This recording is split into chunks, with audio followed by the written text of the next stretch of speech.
Hello students, अब हम आपकी एक्सरसाइज 7.2 स्टार्ट करने जा रहे हैं। Class 9th new NCERT exercise 7.2 का क्वेश्चन नंबर फर्स्ट। तो सबसे पहले इस क्वेश्चन नंबर को फर्स्ट को रीड करिए। तो रीड करेंगे और इसे फिर समझेंगे। पहले सब इसकी अंडरस्टैंडिंग होनी चाहिए कि इसमें क्या दिया है, what is given and what is required. तो हमें इसमें गिवन क्या है ये देखना है। लिखना बंद करेंगे, आप पहले समझेंगे तो बहुत अच्छा रहेगा। In an isosceles triangle ABC, comma लगा है, कोमा लगा है मतलब रुकिए, इसका कुछ सेंस निकालिए। फिगर कैसे बनती है उसको क्वेश्चन को पढ़ करके। तो इन an isosceles triangle ABC question number first है। तो आइसोसेलेस ट्रायंगल की फॉर्मेशन ये हो गई। तो ये आपका आइसोसेलेस ट्रायंगल हो गया। उसका नाम क्या दिया है उन्होंने, एबीसी। फिगर इसकी दी नहीं है तो ABC, AB equal to AC। तो ABC equal to AC given में आ गया। आइसोसेलेस ट्रायंगल है। Bisectors of angle B and C, bisectors of angle B and C, angle जैसे आपका 60 डिग्री का है उसका बाइसेक्टर बनाएंगे। जैसे आपका ये एंगल है, मान लो सपोज 60 डिग्री का, कितने का है ये 60 का, इसका बाइसेक्टर बनाएंगे तो ये लाइन जाएगी कि नहीं जाएगी, 30 और 30, कितना हो गया ये 30। तो बाइसेक्टर्स किसके बोलो, एंगल बी और एंगल सी के।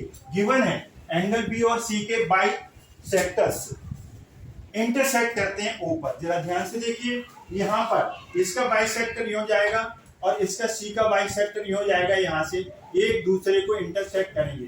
कहां पर इंटरसेक्ट कर दिया इन्होंने, ऊपर कर दिया। इस पॉइंट का नाम वो दे दिया। Have you got it? ये तो हमें पता चल गया कि ये बाइसेक्टर इसके इक्वल होगा और ये बाइसेक्टर इसके इक्वल होगा। ये बाइसेक्टर्स कैसे होंगे, इक्वल होंगे, एंगल बी और एंगल सी के। सो दैट, तो सबसे पहले आप क्या लिखते हैं, गिवन। गिवन में क्या लिखोगे, इन ट्रायंगल एबीसी, एबीसी में क्या दिया है, AB इक्वल टू AC। दो साइड इक्वल है, इसका मतलब आइसोसेलेस ट्रायंगल हो गया कि नहीं हो गया। और दिया है OB OC are bisectors of angle B and angle C। हमने मैथमेटिकल लैंग्वेज में ध्यान लिखना है, एंगल B और एंगल C के बाइसेक्टर कौन है, OB और OC। अब इसके बाद हमें प्रूव क्या करना है, OB equal to OC prove करना है। तो हमें इसमें प्रूव करना है। गिवन के बाद आता है टू प्रूव। हमें टू प्रूव या सो दैट, इसमें क्या लिखा है, सो दैट चलेगा। पहला पार्ट हमें बताना है OB इक्वल टू OC और सेकंड पार्ट हमें बताना है क्या, AO bisects AO bisects angle A, angle bisects angle A। तो हमें ये बाइसेक्ट कर रही, ये हमें बताना है। ये बताना है OB इक्वल टू OC, मतलब ए साइड, ये वाली साइड OB और ये OC इक्वल बताना है। AO बाइसेक्ट, AO को मिलाओगे कि नहीं मिलाओगे, तभी तो AO बनेगी। AO बाइसेक्ट एंगल A, मतलब ये वाला एंगल इस वाले एंगल के इक्वल बताना है, ये इसका मतलब है। अब हम इससे यहाँ पर प्रूफ देखेंगे। क्या देखेंगे, प्रूफ। तो प्रूफ में देखिए, पहला बताना है OB इक्वल टू OC बताना है। क्या बताना है, OB इक्वल टू OC।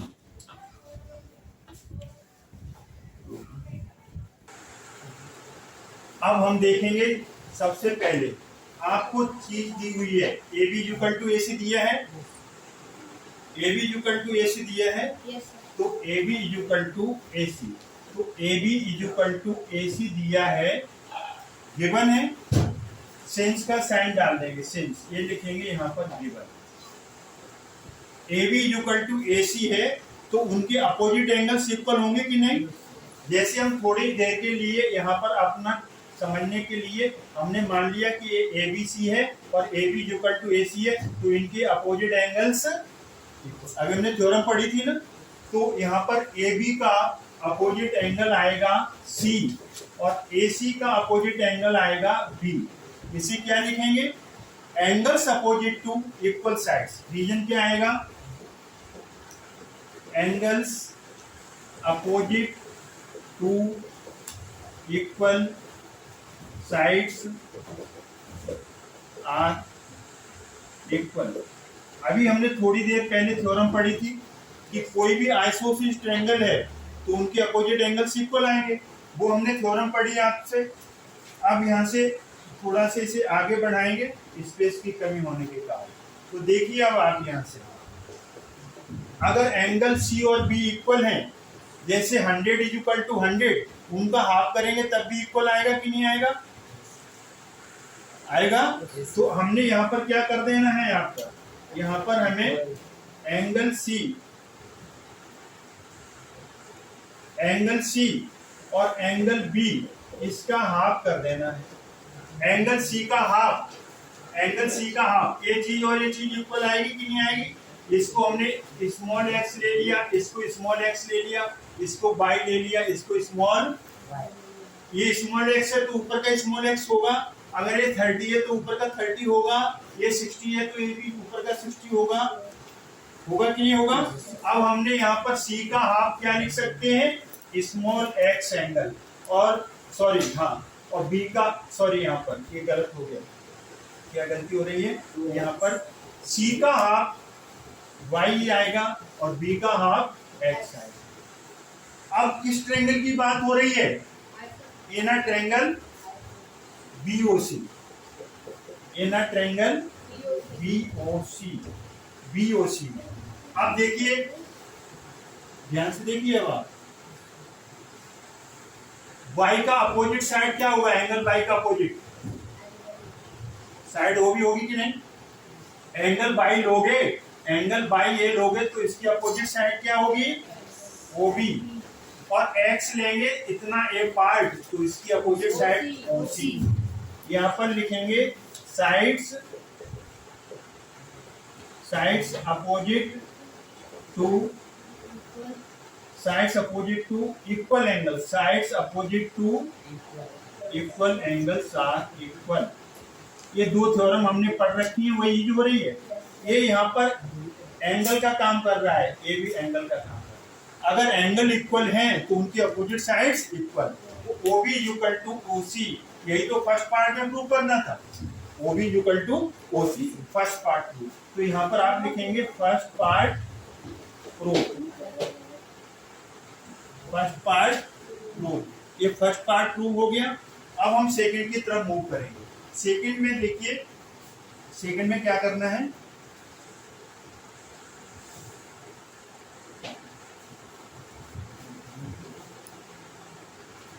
इस तरीके से हमने फर्स्ट पार्ट प्रूव कर दिया। अब हम सेकंड पार्ट की तरफ मूव करेंगे। सेकंड पार्ट में बताना है, क्या बताना है कि एंगल ए को बाइसेक्ट करता है। तो हमने इसे 1 और 2 ले लिया। अगर एंगल 1 और 2 इक्वल आ जाएंगे तो हम कह देंगे AO bisect of angle A। तो इसके लिए हम कंसीडर करने जा रहे हैं इनर ट्रायंगल, नाम लीजिए सिस्टम से, शांति से, पीसफुली, AOB एंड ट्रायंगल, ऐसे ही चलो AOC। इसमें आराम से लिखो OA is equal to OA, common आराम से लिख दीजिए, और OB is equal to OC, just proved above. अभी आपने प्रूव किया था ना बाय CPCT, ये अभी आपने प्रूव किया है, OB is equal to OC। तीसरा फैक्टर बड़े आसानी से AB is equal to AC, ये क्या आ जाएगा, गिवन, क्या आ जाएगा, गिवन। देयरफॉर ट्रायंगल जो नाम लिए थे AOB is congruent triangle AOC by, यहाँ पर 3 साइड अभी बताया था ना, SS कॉन्ग्रुएंस रूल भी होता है। क्या होता है, SS, तो इसमें क्या लगा, SS लगा। देयरफॉर यहाँ से इधर आ जाइए, therefore angle 1 is equal to angle 2 by CPCT हमेशा लगती है कब, कॉन्ग्रुएंसी के बाद। दोनों ट्रायंगल कॉन्ग्रुएंट हो गए ना, this side AB is equal to AC, OA कॉमन, OB OC just prove. Angle 1 और angle 2 by CP CT it implies या therefore O A bisects angle A hence prove. आपने क्या प्रूव कर दिया? आपने प्रूव कर दिया कि ओ ए एंगल ए को बाइसेक्ट कर रहा है। तो इस तरीके से इसका पूरा प्रूफ आया और हमने इसमें आपका क्वेश्चन नंबर फर्स्ट किया। ये इम्पोर्टेंट क्वेश्चन है, इसे अच्छी तरीके से वॉच करिए, रीड करिए। अगर आपको ये समझ में आता है तो लाइक करें, वीडियो को शेयर करें, चैनल को सब्सक्राइब करना न भूलें। Thanks God.